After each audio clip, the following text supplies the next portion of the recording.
नमस्कार। मैं मुकेश सहनी की बात पे बड़ा आश्चर्य लगता है मुझे कि ये मुकेश सहनी क्या बोल रहे हैं। शायद देखिए, अगर एक आम व्यक्ति अगर झूठ बोलता है तो लोग कहते हैं कि चलो तुम बहुत बड़का झूठा है वगैरह है, बहुत सारी चीज़ें। देखिए, आज मुकेश सहनी जो मल्लाह समाज के जितने भी भाई है, बंधु है, जो इनके सपोर्ट में कूद रहे हैं, यही मुकेश सहनी है जो आज से कुछ महीने पहले कहा था कि हमारे पीठ में छुरा भोंक दिया गया। और अब क्या भोंक दिया गया, कोई आइडिया है आप लोगों को? तो जनता हमेशा से मूर्ख बनाए जाते हैं। जनता बड़ी भोली होती है, प्यारी होती है, उसे अपने काम के अलावा और कुछ भी समझ में नहीं आता। कोई भी जनता, मैं भी जनता हूँ, आप भी जनता हैं। हम अपने रोज़मर्रा ज़िंदगी को जीने के लिए, बच्चों को पालने के लिए उसमें लगे रहते हैं। देखिए, ये नेताजी लोग कब कहाँ चला जाए इसकी कोई गारंटी नहीं होती। और मुकेश सहनी जी जो बोल रहे हैं कि हमें आरक्षण मिला, हम बीजेपी में गए थे, हमें एक सीट मिला, ऐसा कुछ भी नहीं हुआ था। आप इंतज़ार में थे कि आपको बीजेपी टिकट दे, लेकिन ऐसा हुआ नहीं। ठीक है ना?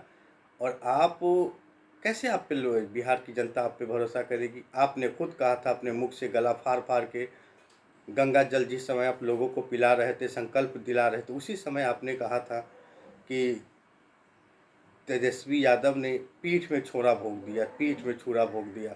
अब कौन से पीठ में छुरा भोंक दिया जो आप फिर आज, जब कोई रास्ते आपके पास नहीं बचे, तो आज आप आरजेडी के साथ गठबंधन करके और आप कांग्रेस का ज्ञान बांट रहे लोगों को, और आप कह रहे हैं कि राहुल गांधी जी के नेतृत्व में सरकार बनेगी, मल्लाह समाज को आरक्षण मिलेगा। बेवकूफ़ समझ रखा है क्या आपने सभी को? नेता वही है जो एक मुद्दे पे रहे।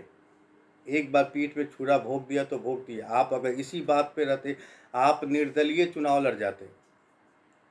अरे हार भी जाते ना तो मल्लाह समाज का लोग कहता कि ये मुकेश सहनी हमारे जात का है, हमारे बिरादर का है। अब जात बिरादर तुम खुद करते हो। अरे आम आदमी, जो लोग रोज़मर्रा की ज़िंदगी जीते हैं ना, उनको जात पात से कोई मतलब नहीं होता। वो जाति के चक्कर में नहीं रहता। लेकिन आप जैसे नेता बार बार जाति जाति बोल बोल के आप अच्छे से अच्छे लोगों का दिमाग कंफ्यूज कर देते हैं। कुछ तो शर्म करिए। आप 200, अरे विधान, आप बता रहे थे कि बंगाल में भी चुनाव लड़े थे तो 200 पार। बेवकूफ़, विधानसभा का चुनाव क्षेत्रीय पार्टियों के साथ अलग अलग राज्यों का चुनाव होता है। और ये चुनाव किस चीज़ का है जानते हो ना? तो यहाँ पे सिर्फ मोदी, सेंट्रल में सिर्फ मोदी। आप चाहे कुछ भी करो, कोई फ़र्क नहीं पड़ता है। लेकिन आपको ये सोचना चाहिए कि हम क्या बोल रहे हैं। अगर आज आप अपने बातों पे कायम रहते मुकेश सहनी जी, तो बिहार की जनता आपका सपोर्ट करती, और बिल्कुल करती। लेकिन अब नहीं करेगी। आप 3 सीट पे चुनाव लड़ रहे हैं ना, आप देखिएगा एक सीट भी नहीं जीत पाएंगे। आप वहीं से टिकट लेंगे ना जहाँ से मल्लाह की जनसंख्या ज़्यादा है, तो सारे मल्लाह भाई आपको पहचान गए कि एक दिन यही बोल रहा था, पीठ में छुरा भोंक दिया भोंक दिया। अब क्या हुआ भाई? अब छुरा किसने निकाल दिया? तो भाई प्यारी मेरे जनता, हमारे भाई बंधु, ये नेता किसी का नहीं होता। ये इनको सिर्फ अपने फ़ायदे और अपने कुर्सी के लिए जीते हैं। इनको सिर्फ अपना कुर्सी प्यारा है, अपना साम्राज्य प्यारा है। बड़ी बड़ी गाड़ियाँ लाल बत्ती पे, जैसे आप रुक जाते हैं ना ट्रैफिक में, इनका नहीं रुकना। ये मुंबई से आकर यहाँ बिहार में राजनीति कर रहे हैं। ये सब मूर्ख बनाने के काम कर रहे हैं। और मैं बिहार की जनता से गुजारिश करता हूँ कि मुकेश सहनी ऐसे लोगों पे कतई भरोसा न करें। ये आपके जात के नाम पर आपको लड़वा देगा, आपका वोट ले लेगा, और ये कुछ नहीं कर पाएगा, कुछ कर ही नहीं सकता है, क्योंकि ये महाशय अपने बात पे कायम है ही नहीं। मुकेश सहनी अगर निर्दलीय चुनाव लड़ता तो लोग सपोर्ट कर सकते थे, लेकिन अब ऐसा नहीं होगा, क्योंकि ये इन्होंने खुद कहा था माइक के सामने कि तेजस्वी यादव ने मेरे पीठ में छुरा भोंक दिया। आप विधानसभा चुनाव खत्म होने के बाद से जो आप राग आलाप रहे थे कि छुरा भोग दिया, छुरा भोग दिया, और आप अभी आप 2 दिन पहले कह रहे हैं कि हम तेजस्वी यादव बहुत अच्छे हैं, हम राहुल गांधी जी के नेतृत्व में सरकार बनाएंगे, हम अपने जाति का आरक्षण दिलाएंगे। ये सब ढकोसला है। आरक्षण दिलाकर क्या करोगे? मलाह क्या करेगा? मछली मारेगा ना। तुम उसको मछली मारना सिखाते। अरे मछली मारना में बहुत अच्छा व्यवसाय है, आपको पता है? जितने पैसे सब्जी और मछली मारने वाले के पास है ना, उतना बड़ी बड़ी नौकरी के पास नहीं है। अगर आप ये वीडियो देख रहे हैं तो बताइए, क्या मैं झूठ बोल रहा हूँ?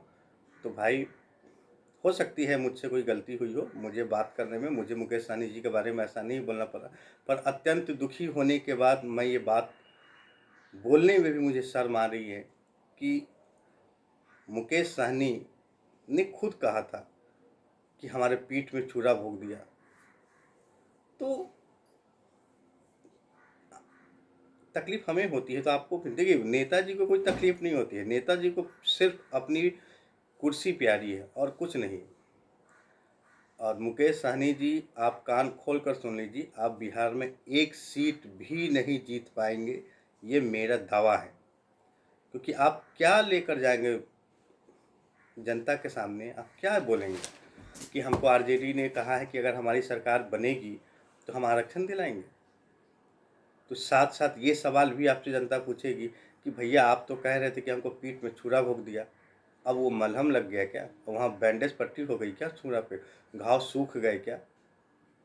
तो बोलने से पहले लोगों को 100 बार सोचना चाहिए कि हम राजनीतिक में क्या बोल रहे हैं। और राजनीतिक एक असल पहचान है, और आप जैसा करते हैं, आपसे ही आपके करने के अनुसार हम जैसे छोटे लोग उस चीज़ को सीखते हैं। पर आपने हमें झूठ बोलना सिखाया कि अपने फ़ायदे के लिए कुछ भी करो। हम लोग ऐसे नहीं हैं, हम जनता हैं, हम अपनी ज़िंदगी में मस्त हैं। आप अपने राजनीतिक में मस्त रहे, लेकिन अब आप गरीब को बलगला नहीं सकते, जाति के नाम पर वोट बांट नहीं सकते। आपने कहा, हमने सुना, अब हम कहेंगे, आप सुनेंगे। चुनाव खत्म होने दीजिए। आप एक सीट भी नहीं जीत पाएंगे। आप एक सीट क्या, 4 सीट जीत सकते थे अगर आप अपने बात पे कायम रहते। तो दोस्तों, मुकेश सहनी बहुत ही अपने फ़ायदे की बात करता है। वह आपकी जाति विशेष पर बात नहीं करता। उनको सिर्फ अपनी कुर्सी प्यारी है। उनको यही है कि एक सीट हम भी जीत जाए कि आराम से लाल बत्ती, पटना में एक बंगला, कहीं दिल्ली जाए आए तो हमारा राज हो, हमारा हो। क्या है? अरे नौकरी भी करेंगे तो 25-30 हज़ार की नौकरी मिलेगी ना। अब यहाँ राजनीतिक कुर्सी पर बैठ के कम से कम ऐसो आराम तो मिलेगा, भले कुछ करे ना करे। तो ये है इन लोगों का। तो ऐसे लोगों से आप बच के रहें, और आप अपना कीमती वोट सोच समझ कर दें। केंद्र में माननीय प्रधानमंत्री नरेंद्र मोदी जी की ही सरकार बनेगी। क्योंकि वो काम अच्छा करे या बुरा करे, इससे कोई फ़र्क नहीं पड़ता। पर हम हिंदू समाज के लोगों को गर्व होता है उनके बातों पे। गैस का दाम बढ़ा दो, पेट्रोल का दाम बढ़ा दो, ये सब कोई मायने नहीं रखता। लेकिन हिंदू इसलिए खुश है, इसलिए बीजेपी को वोट देगी क्योंकि उसने हिंदू के लिए काम किया है। मुफ्त में राशन देने पर वोट नहीं मिलेगी उसे, लेकिन उन्होंने रियलिटी में हिंदुत्व के लिए काम किया है, भारत के विकास के लिए काम किया है। ये विकास दिखता नहीं है कहीं, छोटे छोटे चीज़ें। आपको विकास क्या दिखता है कि रोड बन गया, बिजली बन गया, 500 का गैस मिल जाए, 100 रुपये पेट्रोल, 90 रुपये पेट्रोल हो जाए, ये विकास नहीं है, ये है कर्ज। विकास क्या होता है ये आप देख रहे हैं। हाईवे बन गई, सड़कें बन गई, बिजली बन गई, ये सब कुछ आधुनिक होते जा रही है। ये भी एक विकास ही है। हमारे देश का सेना इतना मजबूत है, ये एक विकास है। आपके सरकार में आज तक कुछ भी नहीं हुआ था, कभी ये घोटाला, कभी वो, कभी एक भी आप बता दीजिए कि नरेंद्र मोदी के सरकार में कोई घोटाला हुई और जिसमें बीजेपी का कोई नेता इन्वॉल्व हो? ऐसा कहीं नहीं है। होगा भी तो मुझे जानकारी नहीं है। लेकिन मुकेश सहनी जी, आप नहीं जीतेंगे तो नहीं जीतेंगे, क्योंकि आपने गद्दारी की है अपनी जाति के साथ। आपने स्वयं कहा था कि पीठ में छुरा भोंक दिया गया। अब जनता जाएंगे तो ये पूछेंगे, अरे भाई, एक दिन तो कह रहे थे छुरा भोंक दिया, तो छुरा किसने निकाला? इसका जवाब आपको देना होगा, और इसका जवाब आपको रन सभा वोटिंग के दिन जनता आपको देगी और आप हार जाएंगे। उसके बाद आप राजनीतिक सोच समझ कर करिएगा, बोल वचन पे ध्यान दीजिएगा। जय हिंद, जय भारत।